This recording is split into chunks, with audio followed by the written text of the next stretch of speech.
So, minsan nag-check ko sa kanya kung kamusta, kung ano. Sinasabi niya lang, kapag nakatutok siya ng gusto sa Supra na hindi pumapalya, paborito niya si Kat, kahit na anong gawin ni Kat doon, yun ang binabalik niya na information sa akin. Gusto pa rin ng organization si Kat doon. Despite the repetitive wardrobe, despite not being so visible on social media. So, kayo na bahala mag-isip niyan, pero mukhang gusto nilang katrabaho talaga si Kat doon.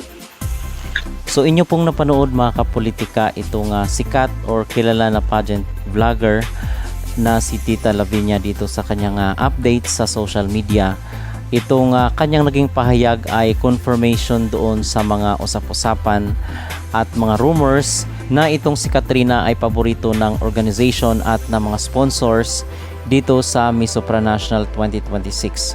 So pinatutunayan nitong si Tita Lavinia dahil meron siyang mga connections, meron siyang communication dito kay Katrina Ligado at sa kanyang team, dahil nga si Tita Lavinia ay from time to time nag-update sa mga kaganapan ng ating mga beauty queens na nakikipaglaban sa mga international beauty pageant competition at minsan ay nagiging controversial rin itong si Tita Lavinia sa kanyang mga naging pahayag sa mga tanyag na Filipina beauty queens, at isa na nga po dyan is itong si Eliana Marie Aduana. Pero dito sa naging dito sa video ni Tita Lavinia kung saan sinabi niya na paborito ng mga sponsors ng organization itong si Katrina, ay confirmation na ito doon sa mga rumors at sa mga balita o usapan dito sa mundo ng social media. At kung kaya nga doon sa ating mga naunang video ay nasabi natin na baka iba yung ating paningin doon sa paningin ng organization, dahil para sa atin is hindi tayo na-impress dito kay Katrina, hindi tayo namamangha sa kanya, pero sa mata pala ng organization at ng mga hurado doon sa Miss Supranational ay impress sila dito kay Katrina Ligado. So magkaiba ang standard of judgment mga kapolitika. So happy to say na itong si Katrina is ngayon duty na sa kanyang termino dito sa Miss Supranational, and I hope na maging successful ang kanyang reign dito sa Miss Supra. We can't get enough at this moment. We've watched it back more times than we'll admit. The crown, the walk, the moment it all became real for Katrina Ligado, your Miss Supranational 2026. Some moments you don't move on from. This is one of them. She's done it. The Philippines takes the crown. Congratulations to Katrina Ligado, your Miss Supranational 2026. Every late night, every doubt, every moment she kept going. Tonight, it all led here. A whole nation is on its feet, and rightly so.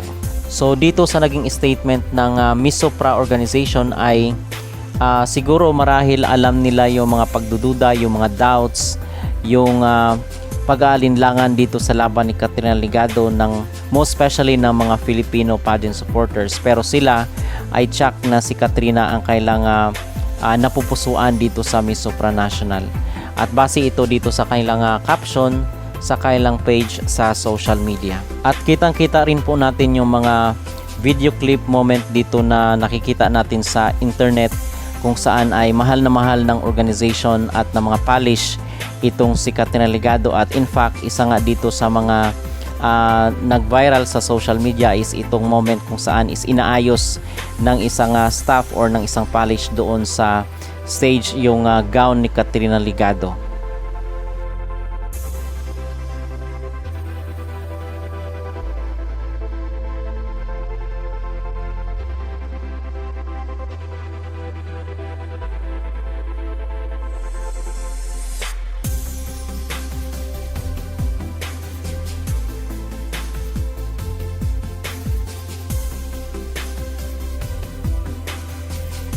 So inyo pong napanood ang viral video mga kapolitika na inayos nitong babae ang gown ni Katrina dito sa stage.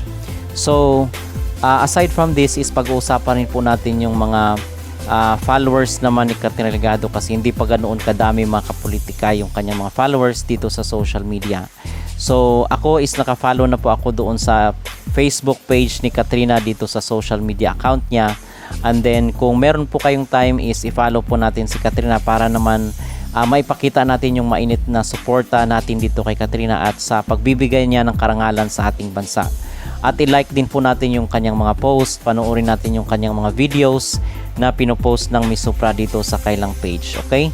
Para naman matutuwa din yung organization sa mainit na pagtanggap ng mga Pilipino dahil karangalan po ng Pilipinas ang iwinagayway ni Katrina dito sa international stage sa beauty pageant competition na ginanap sa bansang Poland sa pamamagitan ng Miss Supranational 2026. Okay, so libre lang naman po yung pag-follow, yung pag-like, pag-share, pag-comment at panonood ng mga video. So libre lang at kung meron po kayong mga free time dito sa pagbabrowse natin sa internet. Okay, so yun so far ang pinaka-latest na update dito sa day 2 na ng termino ni Katrina Ligado sa Miss Supranational.